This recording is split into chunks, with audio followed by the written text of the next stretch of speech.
आदरणीय प्रधानमंत्री श्री नरेंद्र मोदी जी ने 15 अगस्त 2025 को लाल किले के प्राचीर से अपने 11वें स्वतंत्रता दिवस संबोधन में जीएसटी में अगली पीढ़ी के सुधार लाने की सरकार के इरादे के बारे में बात की थी।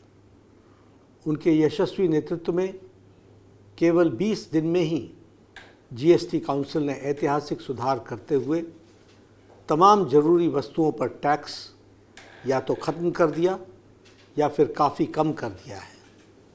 नए जीएसटी रेजीम में 28 और 12% का स्लैब को ख़त्म कर दिया गया है, यानी अब सिर्फ 2 टैक्स स्लैब होंगे, 5% और 18%। मैं इस ऐतिहासिक नेक्स्ट जनरेशन जीएसटी रिफॉर्म्स के लिए आदरणीय प्रधानमंत्री श्री नरेंद्र मोदी जी का हार्दिक अभिनंदन करता हूँ। मैं इन सुधारों को ज़मीन पर उतारने के लिए वित्त मंत्री श्रीमती निर्मला सीतारमण जी, जीएसटी काउंसिल और भारत के सभी राज्यों के वित्त मंत्रियों को भी साधुवाद देता हूँ। ये रिफॉर्म्स हमारे नागरिकों के जीवन को तो बेहतर बनाएंगे ही, साथ ही छोटे व्यापारियों और व्यवसायियों के लिए व्यापार सुगमता भी सुनिश्चित करेंगे। हमारी सरकार का लक्ष्य सिर्फ राजस्व संग्रह नहीं, बल्कि देश के हर नागरिक की जीवन गुणवत्ता सुधारना है। यह कदम निश्चित तौर पर देश की आर्थिक ताकत को मजबूती प्रदान करेगा और नई उम्मीदें जगाएगा।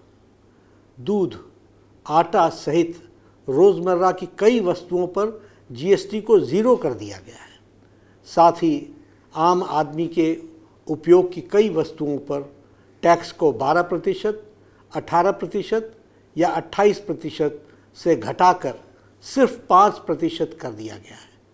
इससे रोज़मर्रा की उन आवश्यकताओं की कीमतों में भी भारी गिरावट आएगी और आम जनता की जेब पर टैक्स का बोझ भी कम होगा।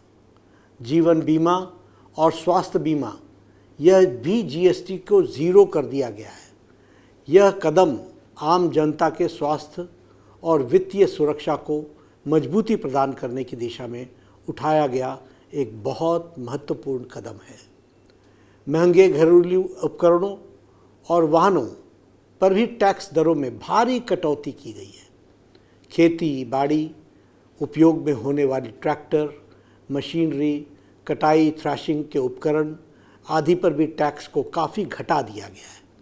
इससे कृषि से आधारित अर्थव्यवस्था को एक नई मजबूती मिलेगी। घर के निर्माण में काम में आने वाली सामग्रियों को पर भी टैक्स दरों में कम कर दिया गया है। इससे आम नागरिकों पर वित्तीय बोझ तो कम होगा, साथ ही देश की अर्थव्यवस्था भी मजबूत होगी। यूपीए सरकार जीएसटी लागू ही नहीं कर पाई थी क्योंकि राज्यों को तब की कांग्रेस सरकार पर भरोसा ही नहीं था। उल्टे कांग्रेस सरकार वैट के माध्यम से गरीब जनता और व्यापारियों पर डाके डालती, बड़े पैमाने पर टैक्स चोरी को भी गुंजाइश बनी रहती थी, जबकि जीएसटी ने वन नेशन वन टैक्स की अवधारणा को चरितार्थ किया है। जीएसटी में सारे निर्णय आम सहमति से लिए जाते हैं। हर महीने का रिकॉर्ड जीएसटी कलेक्शन बताता है कि देश की आर्थिक समृद्धि पर तेज़ गति से अग्रसर है। कांग्रेस का दोहरा चरित्र यह भी है कि काउंसिल में तो उनके नेता समर्थन करते हैं, लेकिन बाहर राहुल गांधी उन्हीं फैसलों का विरोध करते हैं। यशस्वी प्रधानमंत्री श्री नरेंद्र मोदी जी का दृष्टिकोण अलग है। वो नागरिकों को वास्तविकता में राहत देने वाले बड़े कदम उठाना पसंद करते हैं। जीएसटी दरों में व्यापक संशोधन करके देशवासियों को दुर्गा पूजा, दशहरा और दिवाली से पहले ही प्रधानमंत्री जी ने देशवासियों को बम्पर गिफ्ट दिया है।